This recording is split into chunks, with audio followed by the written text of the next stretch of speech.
Hello everyone and welcome to UGC NET mentor guys. NTA ने UGC NET का जो result है वो कल शाम 4 फरवरी को इवनिंग में जो आपका रिजल्ट है वो डिक्लेयर कर दिया था।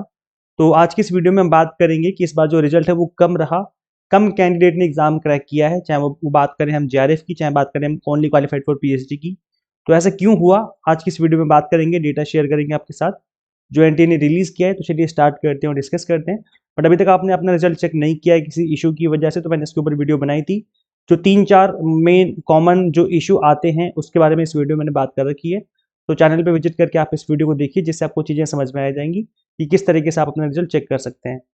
गाइस देखिए, यूजीसी नेट की जो ऑफिशियल वेबसाइट है यहीं पे आपको दिख जाएगा नीचे की तरफ, जो रिजल्ट चेक करने का लिंक है, इसी पे क्लिक करके आप अपना रिजल्ट चेक कर सकते हैं। अभी तक आपने चेक नहीं किया है तो अगर चेक कर लिया ऑलरेडी तो आप मुझे व्हाट्सएप कर सकते हैं अपना रिजल्ट 8802919803। इस नंबर पे आप अपना रिजल्ट हमें व्हाट्सएप कर सकते हैं।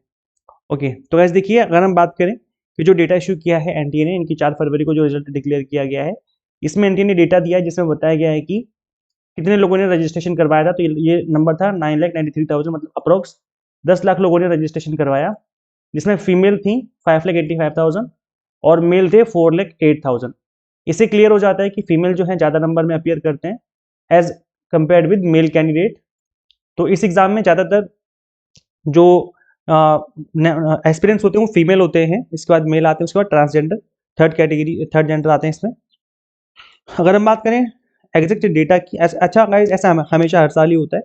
ये प्रीवियस ईयर वाला डेटा है जिसमें आप अगेन देख सकते हो कि जो फीमेल है वो 5,90,000 के आसपास है, जबकि मेल जो है 4,46,000 के आसपास है। तो हर साल ऐसा ही होता है कि जो नंबर ऑफ फीमेल होते हैं वो ज़्यादा होते हैं एज कम्पेयर विद मेल। लेकिन हम बात कर रहे हैं इस बार की डेटा की कि कितने लोगों ने एग्जाम क्रैक किया है। यह है आपका अभी जो दिसंबर एग्जाम हुआ था उसका डेटा, और इसको मैं कंपेयर करूंगा जो लास्ट एग्जाम हुआ था उसके डेटा के साथ। फिर हम देखेंगे कितने लोगों ने एग्जाम क्रैक किया और नंबर ऑफ कैंडिडेट्स कम क्यों हैं। तो आप देखेंगे यहाँ पर जो JRF candidates qualified for JRF and assistant professor, मतलब जिन्होंने जेआरएफ के लिए क्वालिफाई किया अभी इस साल इस सेशन में 5,108 है। जबकि पिछली बार आप देखेंगे कितने लोगों ने क्वालिफाई किया था, ये नंबर था आपका, आपकी स्क्रीन पर आप देख पा रहे होंगे, ये मैं नीचे की तरफ दिखाता हूँ आपको। जेआरएफ के लिए जिन्होंने क्वालिफाई किया वो था 5,269, तो ये नंबर ज़्यादा था। और अगर आप अभी चेक करेंगे तो ये है 5,108, मतलब इस बार कम लोगों ने जेआरएफ क्वालिफाई किया है।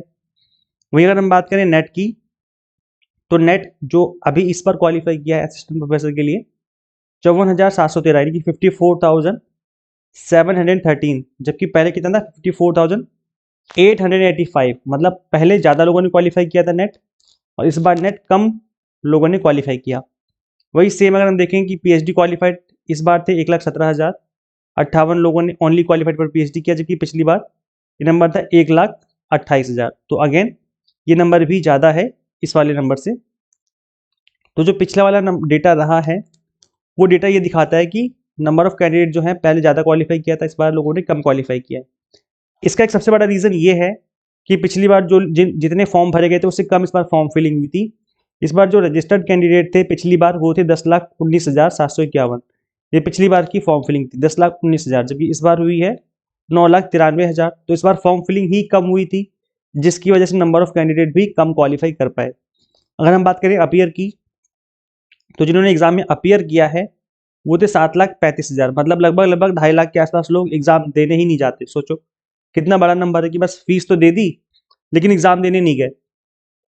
और ये आम बात है, ऐसा होता है। पिछली बार देखेंगे आप, पिछली बार भी ऐसा ही हुआ था, 10,19,000 लोगों ने फॉर्म फिल किया था लेकिन एग्जाम देने गए थे सिर्फ 7,52,000, मतलब भाई 2.5 लाख के आसपास लोगों ने एग्जाम ही नहीं दिया।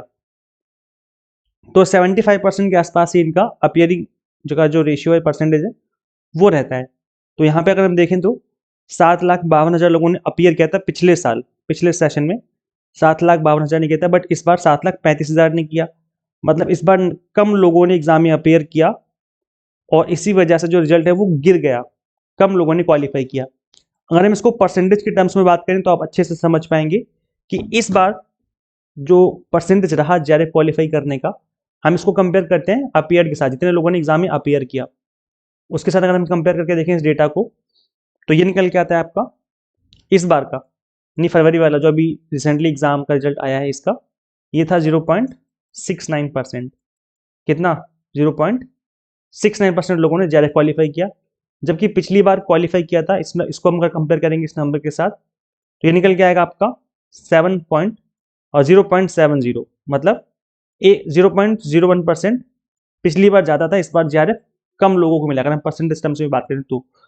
लेकिन नेट इस बार ज़्यादा परसेंटेज में क्वालिफाई हुए हैं।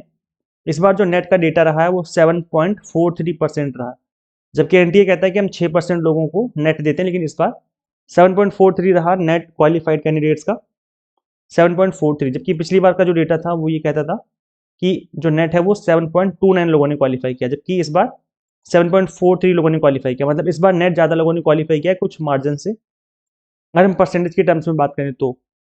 और वही सेम चीज़ अगर हम बात करें तो इस बार जो एग्ज़ाम हुआ है इसमें जो PhD क्वालिफाइड है वो 15.91% है जिन्होंने केवल क्वालिफाई किया PhD के लिए, जबकि पिछली बार का डेटा कहता है कि 17% लोगों ने क्वालिफाई किया था।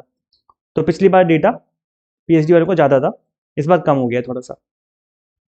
तो मेन जो चीज़ है, मेन मुद्दा हमारा नेट JRF ही होता है, क्योंकि ओनली क्वालिफाइड फॉर PhD जो है ये सर्टिफिकेट हार्डली कहीं काम आ सकता है, क्योंकि ज़्यादातर ये चीज़ें काम नहीं आती हैं। अगर आप PhD में एडमिशन लेने जाएंगे तो उस केस में भी आपको सबसे ज़्यादा प्रेफरेंस दी जाएगी JRF वालों को। अगर सीट बचेगी तो मिलेगी नेट वालों को, और उसके बाद अगर सीट बचती तब मिलती इनको। तो जब तक सीट ही नहीं बचती तो क्या फ़ायदा फिर। तो इसलिए जिनका ओनली क्वालिफाइड फॉर PhD हुआ है, आप लोग दोबारा से ट्राई करो। अच्छा, ट्राई कर सकते हो आप अलग अलग यूनिवर्सिटीज़ में एडमिशन के लिए ट्राई करो, अगर हो जाता है एडमिशन तो सही है।